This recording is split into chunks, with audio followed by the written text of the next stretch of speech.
Welcome to my channel.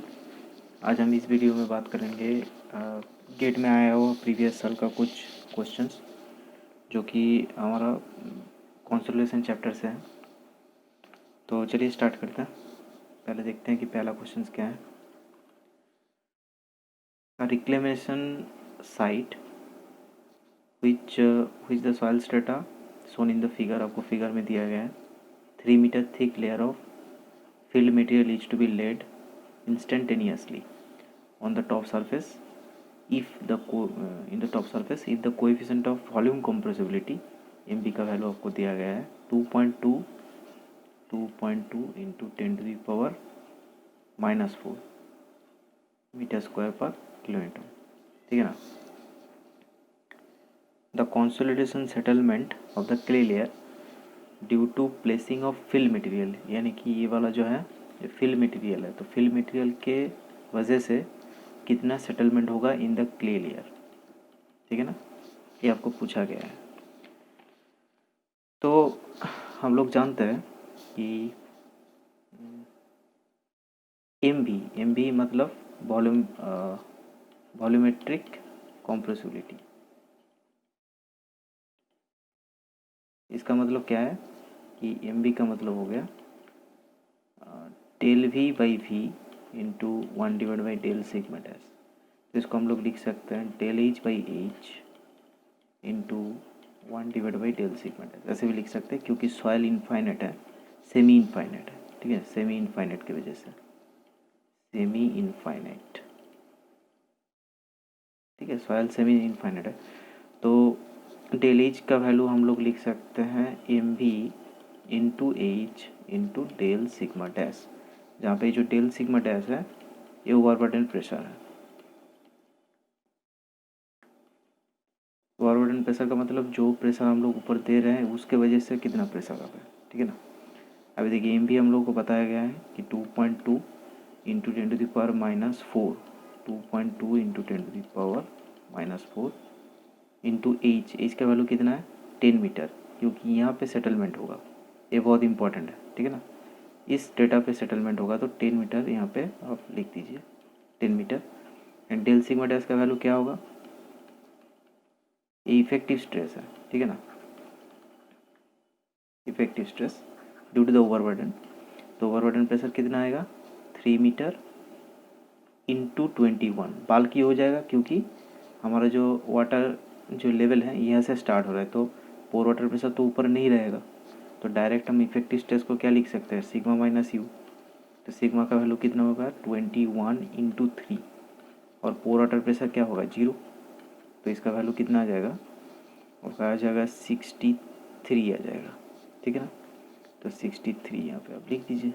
तो इसको अगर आप कैलकुलेट करोगे तो 138.6 मिलीमीटर आ जाएगा। तो मीटर में आएगा, ये आपको मिलीमीटर में कन्वर्ट कर लेना है। तो आप लिख सकते हैं इसको 139 मिलीमीटर, ये आंसर आ जाएगा। ठीक है ना, चलिए नेक्स्ट क्वेश्चन करते हैं। नेक्स्ट क्वेश्चन आपको क्या बता रहा है, figure shows the geometry of strip footing supporting the load bearing works, यानी कि यहाँ पे एक लोड लग रहा है। ठीक है ना, of 3 story building and the properties of clay layer,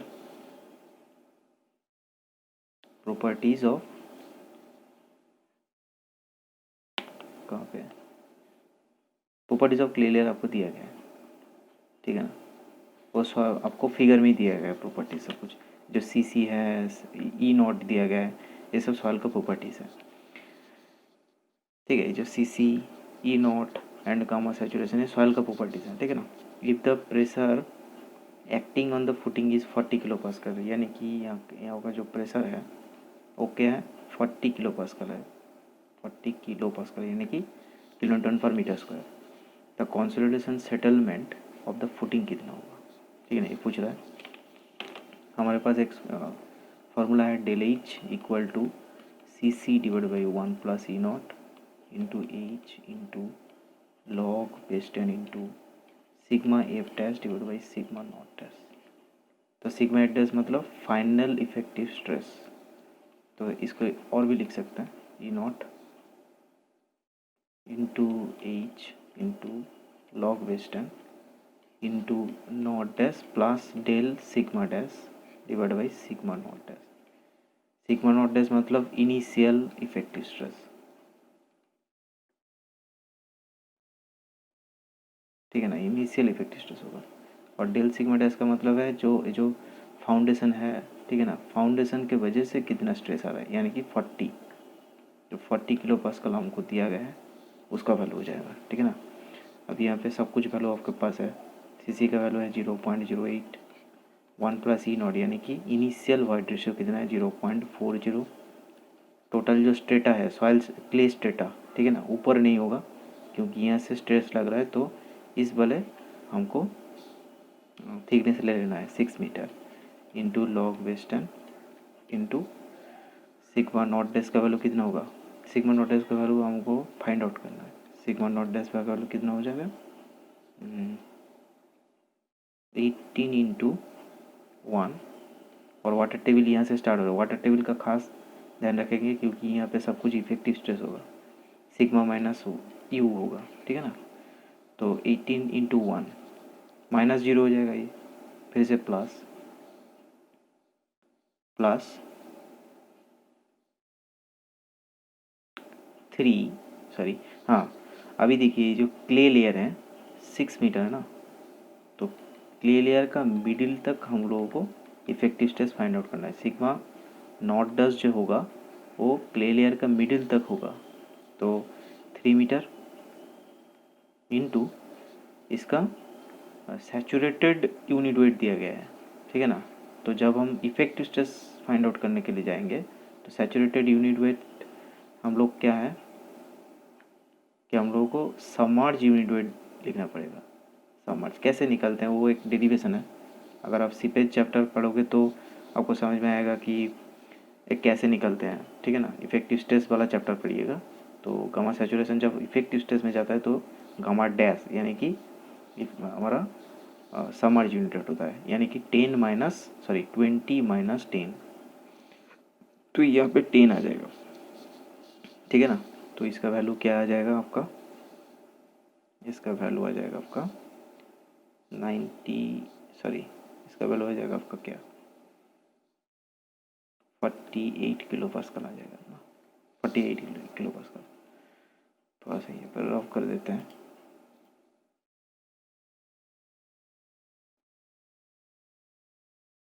sorry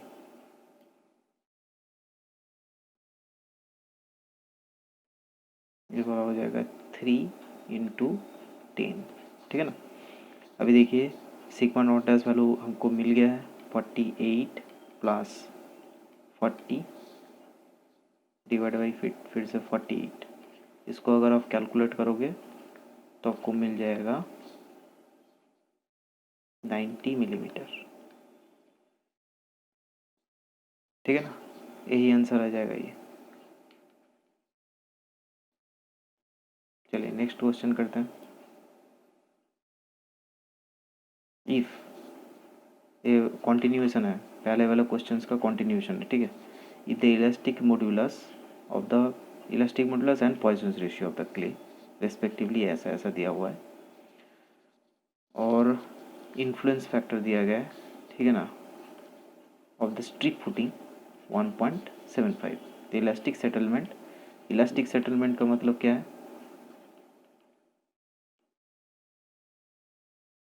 मतलब है इमीडिएट सेटलमेंट और इमीडिएट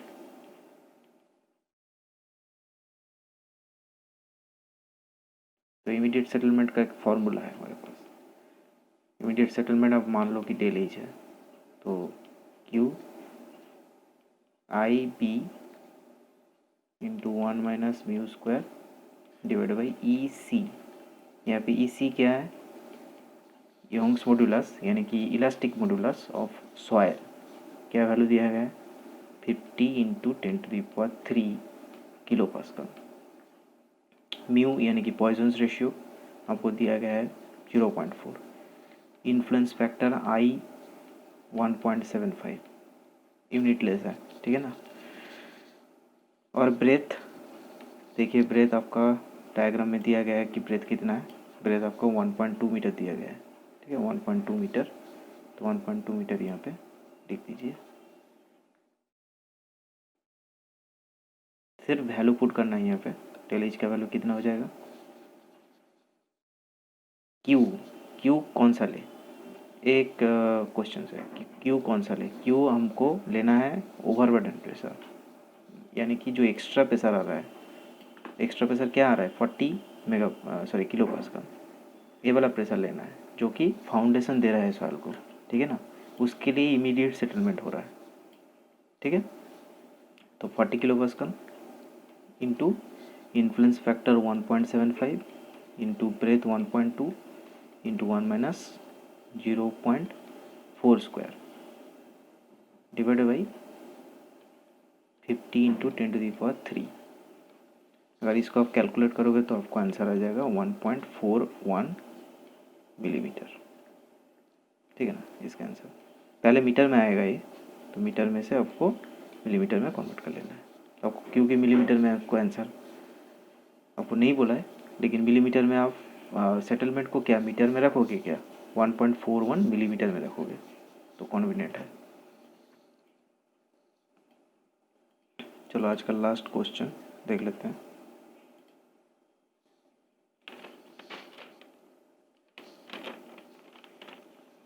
क्या बता रहा है, the average effective overburden pressure on a 10 metre thick homogeneous saturated clay, ठीक है ना, homogeneous saturated clay of there is 150 kilo pascal. Consolidation test on an undisturbed soil sample taken from clay layer so that the void ratio decreases from, तो void ratio पहले 0.6 था, अभी 0.5 हो गया। तो इंक्रीज कैसे हुआ, स्ट्रेस इंटेंसिटी फ्रॉम 100 to 300, पहले 100 था किलो पास्कल, बाद में वो 300 किलो पास्कल हो गया, ठीक है। आपका जी दिया गया है 2.65, यानी कि specific gravity of the particles, ठीक है ना। द इनिशियल वाइड रेशियो क्या होगा, इनिशियल वाइड रेशियो क्या होगा। और 10 मीटर आपका स्ट्रेटा है, 10 मीटर आपका सॉइल का स्ट्रेटा है, होमोजीनियस सॉइल है, ठीक है ना। अभी यहाँ पे कैसे निकालें, यहाँ पे एक वर्जिन कार्व होता है,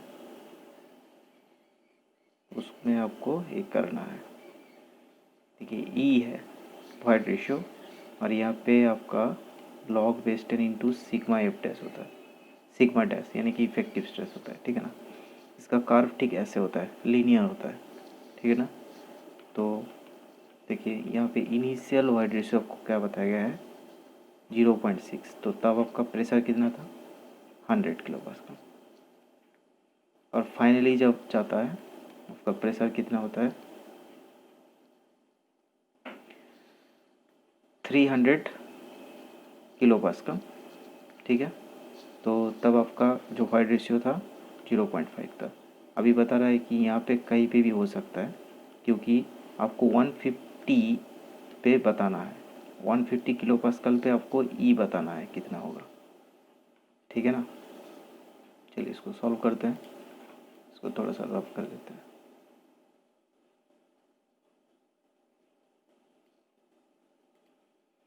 देखिए यहाँ पे ए वाला जो है सीसी है, सीसी का मतलब क्या है, कंप्रेशन इंडेक्स,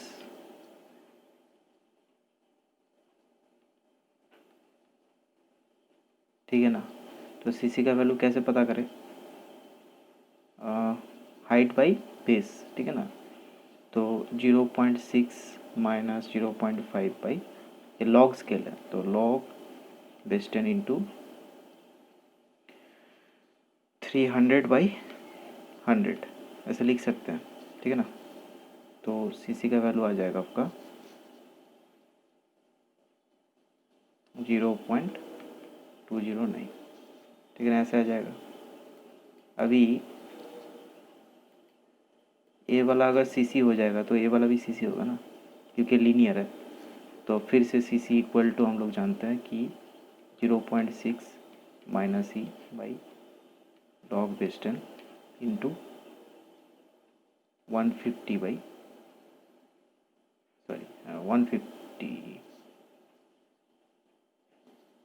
150 बाई 100, ठीक है ना।